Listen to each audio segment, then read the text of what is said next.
to react to that, and there may be people looking at, like, there have been attacks. But the thing, there have been attacks, but in Dublin, and I'm sure it's going to be the same everywhere else, so we'll have a quick, the ordinary other people will not accept that. If they see that happening, they'll step in and they'll stop it. And if it's starting to kick off, the days of people having it their own way, where they could pick on people who are different or perceived to be different, whether that's skin colour, sexuality, or whatever it is, that's gone. And I think Ireland is a fabulous country to live in now. It's a lovely little country, because we do, after that same-sex marriage thing, I know, like, the people are what make up the country, and it's fabulous. I just think Ireland is brilliant. Quick mention about RTE. Do you think RTE needs to change? Do you think the comedy in RTE, like, for example, you've obviously known the PR, the marketing section, you've known Brendan over the years. But RTE, I'd say RTE were very supportive of Mrs. Brown's Boys since the very start. I mean, Mrs. Brown started on RTE, on 2FM. They were always very supportive, and they're producers with the BBC and Brendan O'Carroll. They're producing Mrs. Brown's Boys. It's on television now. So RTE have always been very, like, so I can't. You've had good experiences. I've had fabulous experiences of RTE with comedy. I just think they're brilliant. There's other ways of doing it. Like, they couldn't have afforded to do Mrs. Brown's Boys on its own, but they found a way of doing it where they could be a joint producer. And there's lots of opportunities to do things like that. Why do you love, and why did you love Sandy Shaw?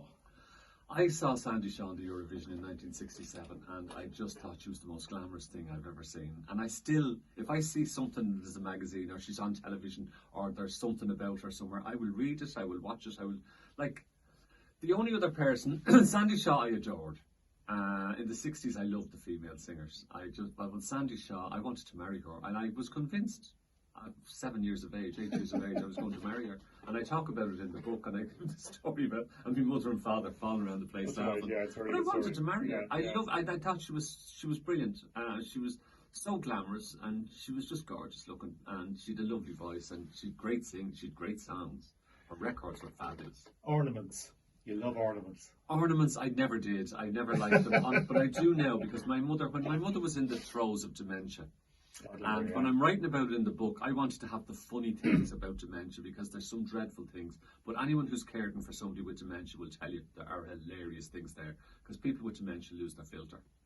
And they say the most inappropriate things at the most inappropriate time, and usually in front of the crowd. But my mother, when she had dementia, she couldn't communicate properly. So you'd go up and you'd run out of things to say, like you'd say, "How are you, ma'am? Oh, your hair's lovely, you're looking well." But there's nothing coming back, so you run out of things. So I remember one day, I would read to her, and I would try and involve her in that. Like, I was always reading Claudia Carroll's books to her. Claudia's a friend of mine. And we'd say a line is, Damien's up there getting out of the car, he's coming into the house, and I'd say to my man, what do you think of that? And she'd go, No, I'd be looking at her and talking to her, and I'd just be reading, and that was how I tried to communicate, get something out of her. And it worked. But one day, she always had Toby jugs and ornaments. Her house was always very busy with stuff. Yeah, that's right. You described it so I was really just taking down the ornaments, and I was saying, "Do you remember this one, ma'am? Do you remember this Toby jug? We had that in Ballyfermot." And she'd just smile, and she'd look at it and say, "Remember we got this one in Athlone?" Or when we were on Rush in holidays, she got this one. And some of them she'd take, and she'd look at them.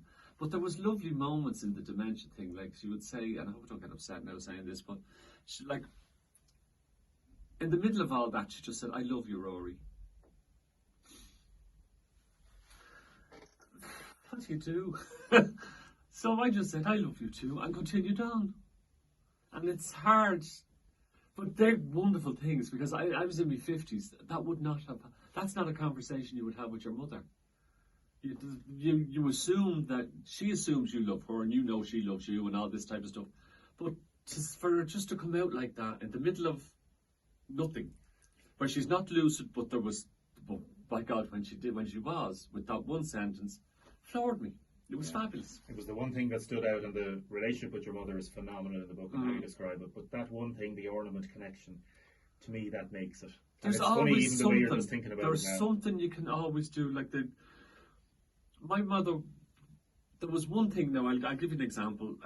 When she was about her losing her filter, she had to go and get a scan done, a brain scan, to see how far the dementia had developed, see if they could see anything, whatever it was. And we went down to Vincent's Hospital. There was a lovely guy there who was looking after her. His name was James. He was a black man. And he charmed her, and I thought, none of this is going to work. She's not going to sit still for a scan. She's going to get terrified. Yeah. She screamed the place down. And he charmed her, and he said to her, now this is what we're going to do. And we said, yes. And I thought, she hasn't a clue. She's not going to go with it. And he said, now I'm going to lie you on this, and then it's going to go into the chamber. And he explained it to her. He says, don't be afraid, I'll be here. And as it was going in, she said, you'll stay here and talk to me, won't you? And he says, oh yes, I'm here. So it went in. He said, no. And all the instructions he gave her, she did perfectly. And I sitting there gobsmacked. And while this was going on, when it finished, she was delighted with herself. And James says, no, you'll have to come back in 6 months for another scan. And I said to him, oh, ma'am, you're going back to see James in 6 months, because she really got on with him. And she said, oh, lovely. And he said, no, I won't be here. He says, I'm going to London. And my mother immediately came in and said, you'll get a great job on the bins over there. I nearly got sick.